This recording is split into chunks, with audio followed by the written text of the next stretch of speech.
The National Marine Sanctuary System is fortunate to have dedicated and passionate volunteers who help us care for our oceans, and they take the time to educate people about how to protect them.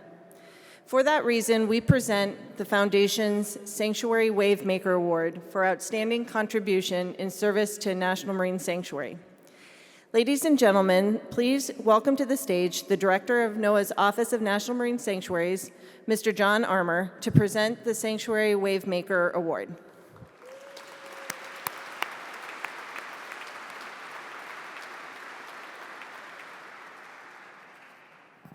Thanks, Chris. So Chris is right. This is, in my mind, this is about sacrifice. I guess I would just ask you all, what does sacrifice mean to you? So I looked it up, and Webster defines it as to suffer loss of, give up, especially for an ideal, a belief, or an end. And that is the essence of what National Marine Sanctuaries volunteers do every single day for this system, because for them, it's here. It's about the place, it's about their love for that place, and it's about the relevance of that place for their community. So it's important to them. So they sacrifice their time, their talents, and their energies to make their communities and these sanctuaries a better place. Consider, for example, the Erickson family in the Florida Keys. The Erickson family is a military family. They volunteer together. The mother is an active duty Army with the Joint Interagency Task Force. She volunteers with her two teenage sons and her mother. And they help with a variety of programs, but what's really cool about this one is they actually do outreach events on the military bases where other volunteers couldn't access. So it's stories like this, and I could spend all night telling stories after stories about the Ericksons and other volunteers around the National Marine Sanctuary System, but on behalf of myself and everybody at NOAA, I just want to thank the Ericksons and everybody, all of the volunteers across the sanctuary system for their sacrifice.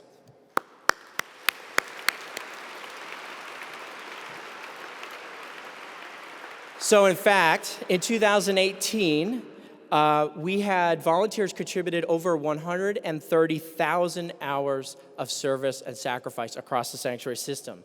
This is equivalent, just so you know, this is equivalent to about 64 full-time federal employees, and it averages out to about $3 million. In 2018, 9,000 of these volunteers supported citizen science efforts to answer real-world questions that are perplexing sanctuary managers. Now take a moment and think about those numbers for a minute and put them into context. That figure of 64 employees and 10%, that represents about a 10% increase to our budget and a 10% increase to our workforce.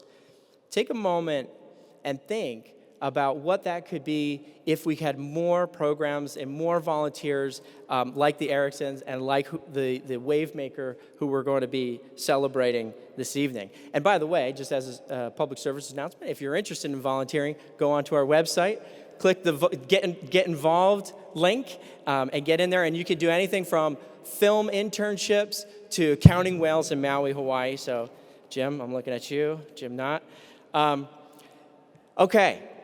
So now I'm very pleased to introduce our next speaker, who's going to help us introduce our Wavemaker Award winner. Since his election to the House of Representatives in 2013 to represent Congress's 2nd District, Congressman Jared Huffman has earned respect as a legislator who tackles complex public policy challenges and works on forging consensus on seemingly intractable issues. His district spans from the Golden Gate Bridge all the way to the Oregon border, covering 6 counties. He's a member of the Transportation and Infrastructure and Natural Resources Committees, and he is the chair of the WOW Committee, subcommittee on water, oceans, and wildlife. Congressman Huffman was a champion for the expansion of the Greater Farallones and Cordell Bank National Marine Sanctuaries, and they cover a large portion of his district. He loves the details of the issues that we are all engaged in, from coastal resilience and restoring wetlands to following the efforts of the sanctuary managers and their partners to understand and mitigate the kelp die-off impacting coastal economies and coastal ecosystems. I asked him what he'd like me to include in the introduction. He said, just tell him I'm a fisherman. So Congressman Huffman, please join us on stage and help us introduce our Wavemaker.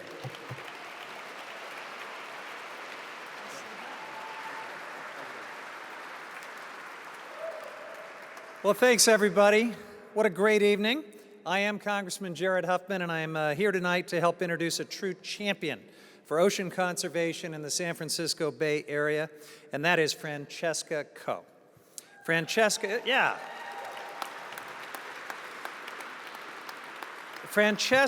is constantly connected to the ocean and national marine sanctuaries. She's connected to these protected waters, thinking of them as backyards and outdoor classrooms, living laboratories, and economic engines.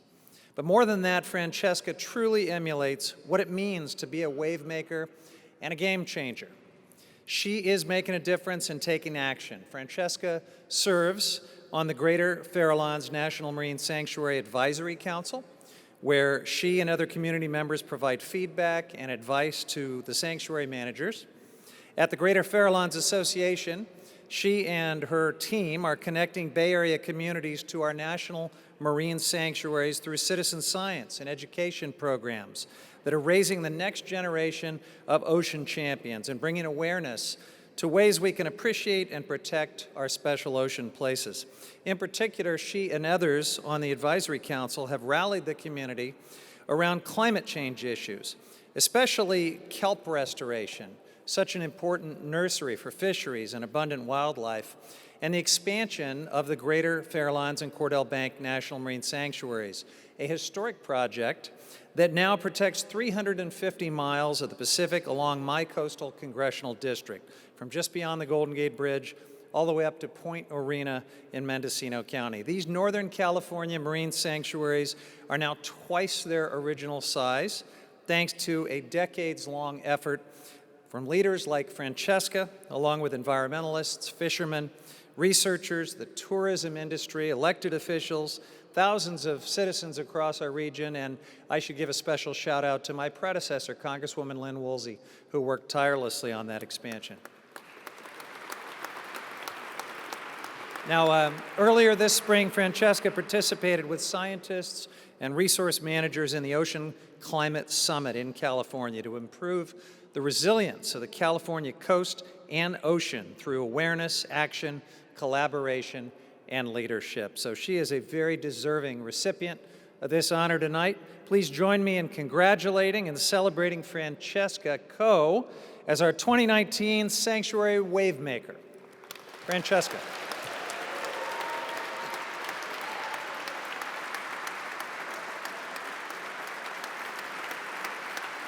There she is. All right.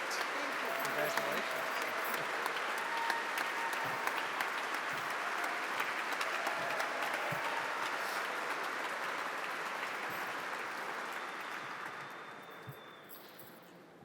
Hello, everyone. It's a pleasure to be here with all of you, and I'm very grateful to my Water Tribe family who has traveled as far as Vancouver Island, Canada, San Francisco, California, Greenwich, Connecticut, New York City, and even the exotic Bristow, Virginia, to celebrate here with me. First, I'd like to congratulate Dr. Nancy Knowlton on her Lifetime Achievement Award.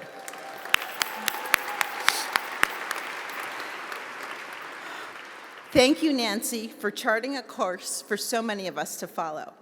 I will be a guest lecturer next month at Scripps, the Institute of Oceanography, for the very program that you conceived of and created. Thank you for ensuring that others see conservation and biodiversity as a priority.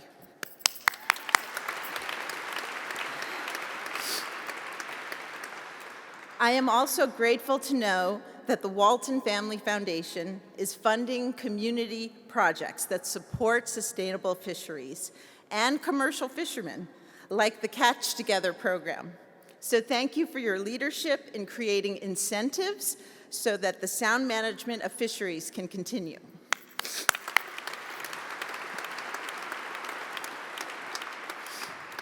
When I learned that I had been chosen to receive this inaugural Wavemaker Award, I was surprised, I was humbled, and I was very appreciative. Sometimes when the going gets tough, the universe buoys you up with a pleasant surprise. My husband and my family thought it was fitting that I was winning the Wavemaker Award, mostly because they see it as a euphemism for troublemaker, and I apparently have a specialty in this category.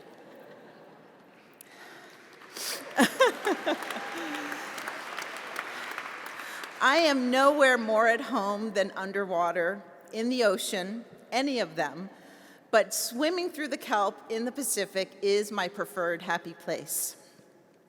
Upon receiving the good news, it made me pause and reflect and to think about the dozens of wonderful people who have spurred me on, who have inspired me, who have given me agency, and who have joined me in my journey on ocean advocacy.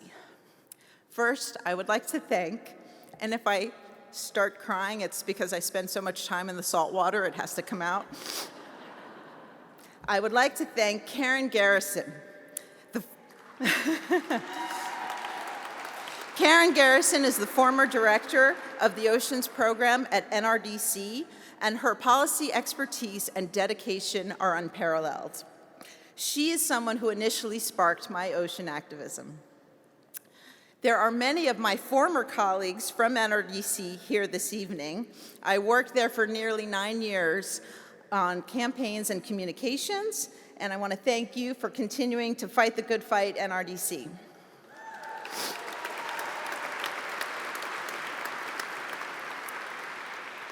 To my freediving family at Performance Freediving International, Vertical Blue, Deeper Blue, and Blue Element, thank you for always coming out and playing in Big Blue with me. To Bob Wilson at GFA for being a living legend. Yeah, Bob. And to Maria Brown, the superintendent of the Greater Farallones National Marine Sanctuary. Thank you for your dynamic leadership and vision. And then finally, I would like to thank especially my husband, Alan Owings, who wooed me so many years ago by dutifully rinsing off my dive gear, and who has always supported me and been my champion. And as a steadfast supporter of everything that I do, he is a steadfast supporter of healthy ocean ecosystems. Thank you to the Foundation for hosting us all here tonight, for creating Capitol Hill Oceans Week, and bringing everyone together. Thank you very much.